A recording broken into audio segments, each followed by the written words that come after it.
रामपुर गांव में श्रवण नाम की एक बुढ़ा आदमी अपनी पत्नी के साथ रहा करता था। उनकी एक 20 साल का बेटा भी था जो कि शहर में पढ़ाई करने गया था। श्रवण और छाया दोनों पति पत्नी बहुत दुख झेलते हुए अपनी जीवन व्यतीत कर रहे थे। एक दिन की बात है।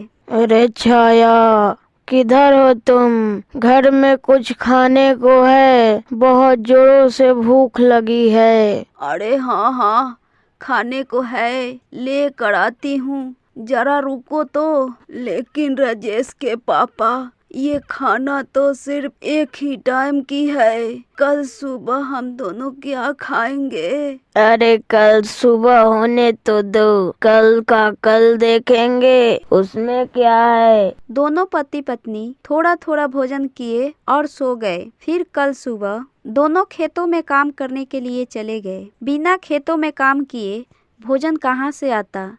दोनों बेचारे बहुत काम करते थे और थक जाते थे।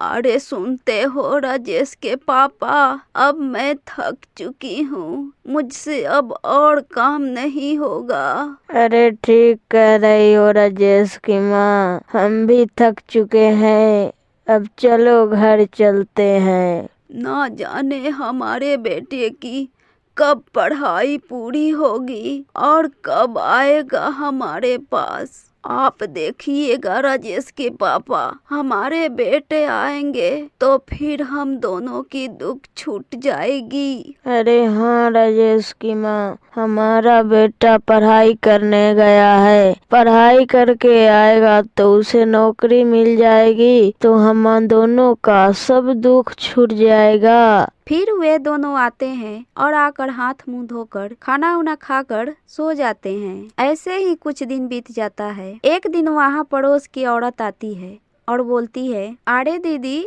आपका बेटा अभी तक घर वापस नहीं आया?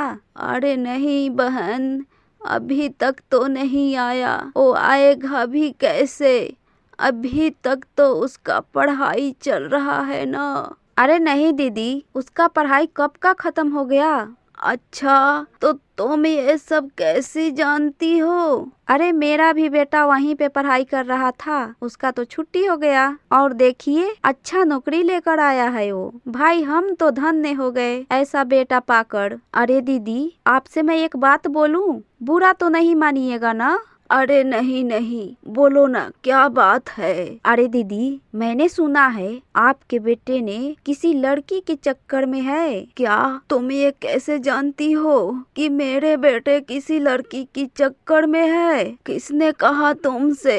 अरे दीदी, मैंने कहा नहीं, मेरा भी बेटा वहीं था। नहीं, तुम ये सब झूठ बोल रही हो, ऐसा नहीं हो सकता है, हमारा बेटा ऐसा नहीं है। आपका बेटा है, आप ही जानिए। ऐसा बोलकर वो पड़ोसन वहाँ से चली जाती है। अरे सुनते हो राजेश की पापा? अरे क्या बात है, इतना तुम घबराई हुई क्यों हो? देखिए ना, वो पड़ोसन क्या बोल कर गई हमारे बेटे के बारे में। अरे क्या बोल कर गई है? वो बोल कर गई है कि हमारे बेटे किसी गलत रास्ते पर चल पड़ा है। अगर ऐसा हुआ तो हम दोनों तो बर्बाद हो जाएंगे, इतने दिनों के मेहनत बेकार हो जाएगी और हम दोनों की बुढ़ापे की सहारा कौन बनेगा? अच्छा, अब हम क्या करें, जो किस्मत में होगा वही होगा। अब हम दोनों अपने बेटे का इंतजार करते हैं, ठंड भी आने वाला है। कोई कुछ भी कहे, लेकिन हमारे बेटे पर हमको पूरा भरोसा है। इतना पढ़ाए लिखाए हैं अपने बेटे को, वो कुछ तो सोचेगा हमारे बारे में। ऐसा कहकर दोनों पति पत्नी अपने बेटे का इंतजार करने लगते हैं। कुछ दिन बीत जाती है और ठंड आ जाता है। अरे राजेश की माँ, अभी तक हमारा बेटा नहीं आया, लगता है ये ठंड हमारी जान ले ही लेगी। ये ठंड आ ही गई है।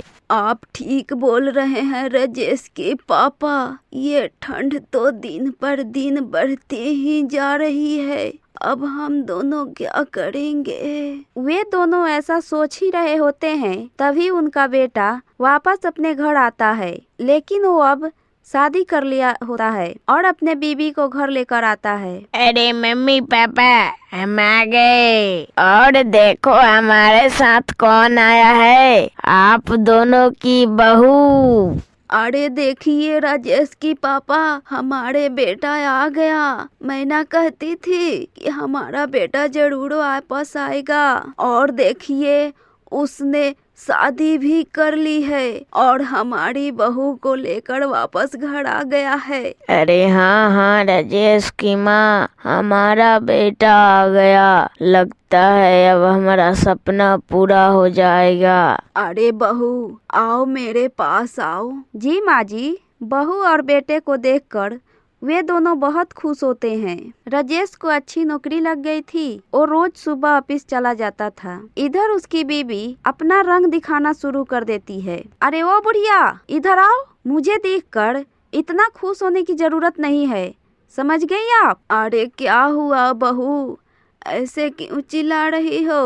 अरे माँ जी, मैं चिल्ला कहाँ रही हूँ? मुझसे ये खाना वाना नहीं बनेगा, आप बना दीजिए। क्या इतना ठंड में मैं खाना बनाऊंगी? अब बूढ़ी हो चुकी हूँ मैं, अब मुझसे ये ठंड बर्दाश्त नहीं होगा बहू। ठंड नहीं बर्दाश्त होता है तो मैं क्या करूं? मुझसे क्या ठंड बर्दाश्त हो जाती है? सुन रहे बुढ़िया, मैं शहर के रहने वाली हूँ, समझी? मुझसे ये सब नहीं होगा। अरे राजेश की माँ, तुम काम कर रही हो और बहू कहाँ है? अरे बहू थक चुकी है, इसीलिए वो आराम कर रही है। मैंने सोचा कि मैं बैठी बैठी क्या करूँगी, इसीलिए काम करने लगी। राजेश की माँ ऐसा कह के बात को टाल देती है और काम करने लगती है। ऐसा राजेश की बीबी रोज रोज करवाने लगती है। राजेश को ऑफिस जाने के बाद राजेश की माँ ठंड में कांप कांप कर काम कर रही थी और अपने किस्मत को कोस रही थी। हाय रे मेरी किस्मत, मैंने क्या सोचा था और क्या हो गया। इस समय इतना ठंड में मुझसे और काम नहीं होता, अब मैं क्या करूं? ऐसा कह राजेश की माँ रोने लगती है। तभी जंगल से एक चुड़ैल आती है। वो चुड़ैल अपने शिकार की तलाश में गांव में आती है। इतनी रात को उस बुढ़ी को रोते हुए देख वहाँ पर चुड़ैल आ जाती है और बोलती है, अरे इतनी रात गए, तुम क्यों रो रही हो? तुम्हें क्या हुआ है, मुझे बताओ। अरे चुड़ैल चुड़ैल मुझे बचाओ कोई, अब मैं ऐसे ही मर जाऊंगी। ठंड इतना है, ये मुझसे और नहीं बर्दाश्त हो रही है। ऊपर से ये चुड़ैल कहाँ से आ गई? अरे नहीं नहीं, मैं तुझे कुछ नहीं करूंगी, तुम डरो मत। मुझसे ये पहले बताओ, तुम क्यों रो रही हो? अब मैं तुझे क्या बताऊं, मेरी बहू मुझसे सारा काम करवाती है और ठंड में ऐसे ही मुझे छोड़ देती है। इतना अरमानों से मैंने अपने बेटे को पोसा पाला,